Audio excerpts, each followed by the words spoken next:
Hey everybody, thank you for joining and welcome to episode 11 of FOBO. I'm your friendly neighborhood product owner, Tom Ald, and this week we kick off a whole new topic, building a professional network.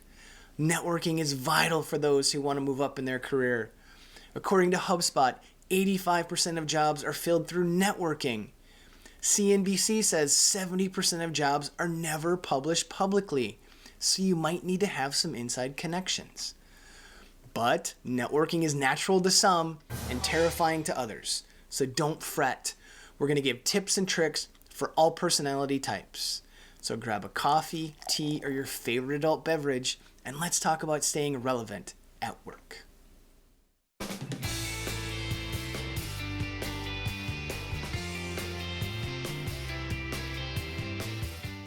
In the January 16th, 2023 episode of Smartless podcast, Jason Bateman, Sean Hayes, and Lego Batman Will Arnett interview legendary filmmaker Steven Spielberg.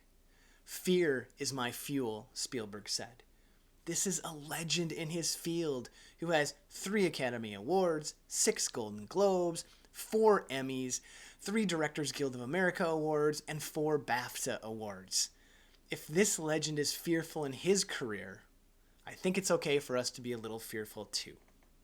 But that's why we're here, to turn our fear into fuel. So let's talk about networking. To start, let's define it. Business networking is the process of building a professional relationship, connections with individuals and organizations in order to exchange information, share resources, and share career and business opportunities. It's a group of people who know each other, share a common interest, and are committed to helping each other succeed. Think of Facebook, the original social online network.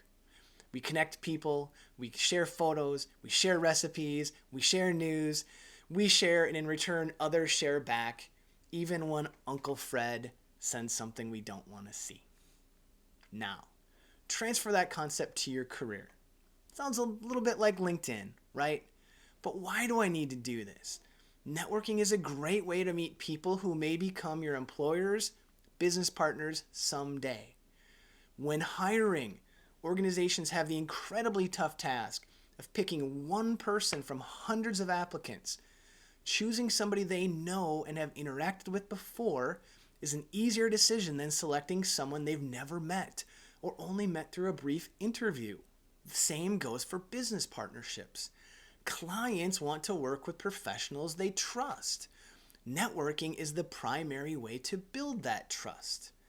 And networking is essential to getting acquainted with those in your industry so that they become your client, your partner, your advocate, or your employer someday. We have an area in our career that we're either good at, interested in, or curious about. So we search out others with the same interest and share our experiences, our ideas, and our questions. Sometimes we're asking for help. Sometimes we're giving help. You might ask, but isn't just doing my job good enough? Won't my employer recognize my skills and keep me employed? Maybe, but the U.S. Bureau of Labor Statistics estimates the average person changes jobs about 12 times over the course of their career. For a 35-year career, that means you are changing jobs once every 3 years. Having a strong network in place can help you identify opportunities and navigate the challenges of the job market before the job market dictates to you what your future is. Before getting into details and ideas, let's talk about the mindset of building a network. This is not something you do overnight. This is something you spend an hour a week here or there on. It's the accumulation of these small investments that will add up over time. Think of it like your retirement account. In your 20s, you start by putting 15% of your salary into the 401k. You start with a $50,000 salary and you plan for a 4% annual raise.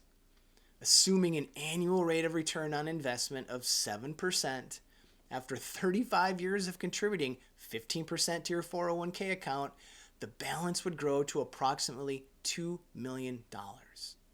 So if you start this at age 25, by age 60, you have over $2 million. The same is true with your professional network.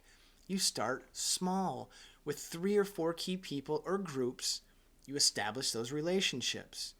Each year, you add some additional connections.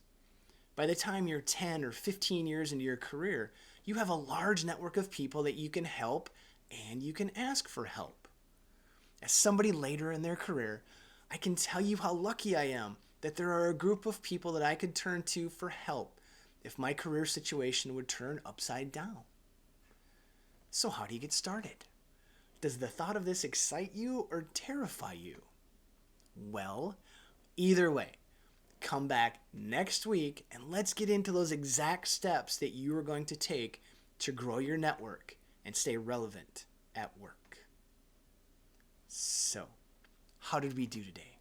Did you get any value from this topic? Did we miss something? Do you have a networking success story to share? Maybe a networking horror story to share?